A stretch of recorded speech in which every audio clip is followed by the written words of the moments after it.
मैं आपसे ये जानना चाहूंगी कि ये आजादी के बाद अब 75 साल हो गए हैं, तो आज के दिन में हमारे मूल्यवासी महिलाओं का क्या भूमिका, क्या योगदान इसमें होना चाहिए, इसके बारे में हमारे दर्शकों को बताइए।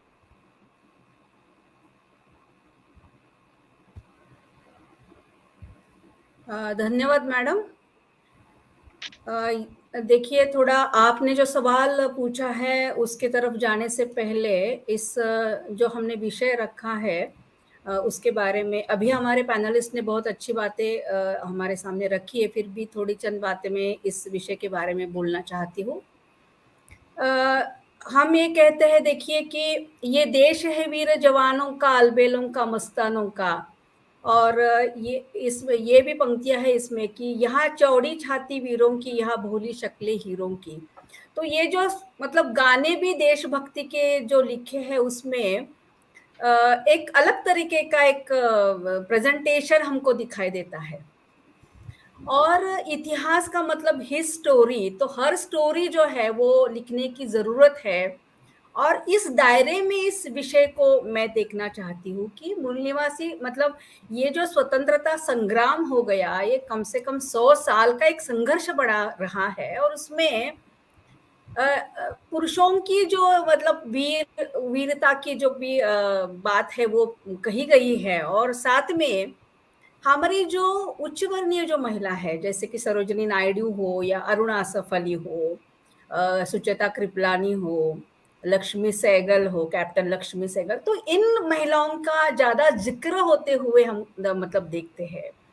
तो ये इसकी तरफ देखते हैं हम, लेकिन हमारे मूल निवासी महिलाओं का भी ये स्वतंत्रता हासिल करने में कुछ संघर्ष है कि नहीं, इसके बारे में ये चर्चा होना। और मैं ये समझती हूँ कि एक अनुसंधान का ये एक सब्जेक्ट है कि मतलब ये हिस्ट्री हमको रीस्टैब्लिश करनी पड़ेगी कि हमारे भी महिलाओं ने इसमें क्या संघर्ष किया है। तो मैं एमएनटी का पहले धन्यवाद देना चाहती हूँ कि ये विषय उन्होंने रखा है और एक मौका मिला है कि हम लोग ये जान ले कि हमारे महिलाओं ने भी इसमें कुछ किया है कि नहीं किया है। तो मूल निवासी महिलाओं की तरफ हम लोग जो देखते हैं तो हम लोग ये पाते हैं कि ये शिक्षा का अभाव है, उनमें संसाधन जो है वो उनकी कमी है।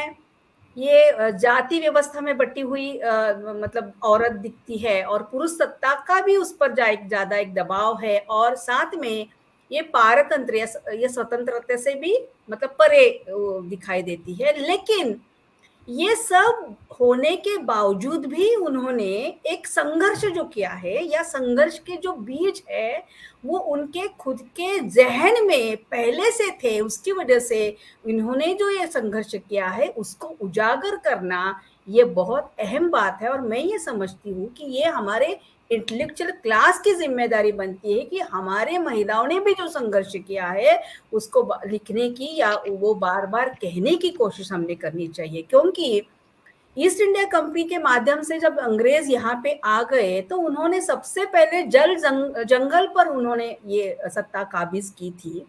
और जल और जंगल जमीन के साथ में जो मतलब बहुत गहरा संबंध यहाँ के आदिवासी महिलाओं का था। और जैसे ध्रुव साहब ने भी जिक्र किया कि मातृसत्ता होने की वजह से संघर्ष और ये सब मतलब दिन का जो भी रहता था उनके साथ में जुड़ा हुआ व्यवहार था। तो उनके संसाधन पर, नैसर्गिक जो उनके संसाधन थे उन पर कब्जा होने के वजह से सबसे पहला इस आदिवासी स्त्री ने इसके साथ में संघर्ष किया है। मतलब ये 1855 की बात है। 1857 से लेकर हम लोग ये स्वतंत्रता का इतिहास हम लोग मानते हैं, लेकिन 1855 से जैसे कि रानू और झानू का यहाँ पे जिक्र हो गया, इन्होंने एक 21 अंग्रेजों को मार कर ये जो जंगल पर उनका काबिज करने की जो उनको कोशिश कर रहे थे वो, और जो टैक्स लगाया था उनके खिलाफ उनका बड़ा संघर्ष रहा है, जिसे संताल का एक विद्रोह कहा गया है। और उसको उलगुलान भी हम कहते हैं, हुल विद्रोह भी उसको कहा गया है। तो ये सबसे बात ये जाननी जरूरी है कि यहाँ की जो आम आदिवासी जो महिला है जो इस व्यवस्था से सबसे नीचे पायदान पर आती है, उसने ये संघर्ष पहले शुरू किया है। तो ये बात जिक्र करना मुझे बहुत अहम लगता है। और इस माध्यम से फिर कांग्रेस के नेतृत्व में, गांधी जी के नेतृत्व में जो भी महिला आ गई, जैसे महाराष्ट्र में पंडिता रमाबाई हो, रमाबाई रानडे हो, आनंदीबाई जोशी, ये सब महिला तो बाद की वो बात है, लेकिन सबसे पहले संघर्ष तो यहाँ की मूल निवासी महिलाओं ने किया है। ये बात मैं बहुत ही गौरवपूर्ण भाव से मैं यहाँ कहना चाहती हूँ।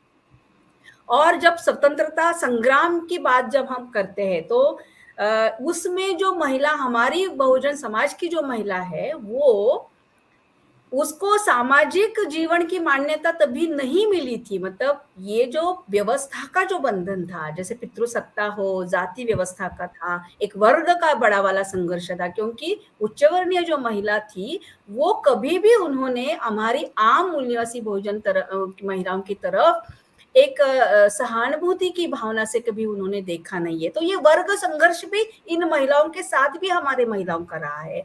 और ये सभी दिक्कतें होने के बावजूद हमारी मूल निवासी बहुजन समाज की महिलाओं ने ये उसका घर और बच्चों का दायरा को पार करके उन्होंने एक सामाजिक जीवन को अपनाया है, और सामाजिक जीवन को अपनाते हुए एक संघर्ष की भूमिका उन्होंने ली है। तो मुझे लगता है कि ये बहुत अहम बात है कि सब ये दिक्कतें होने के बावजूद उन्होंने ये संघर्ष खड़ा किया है।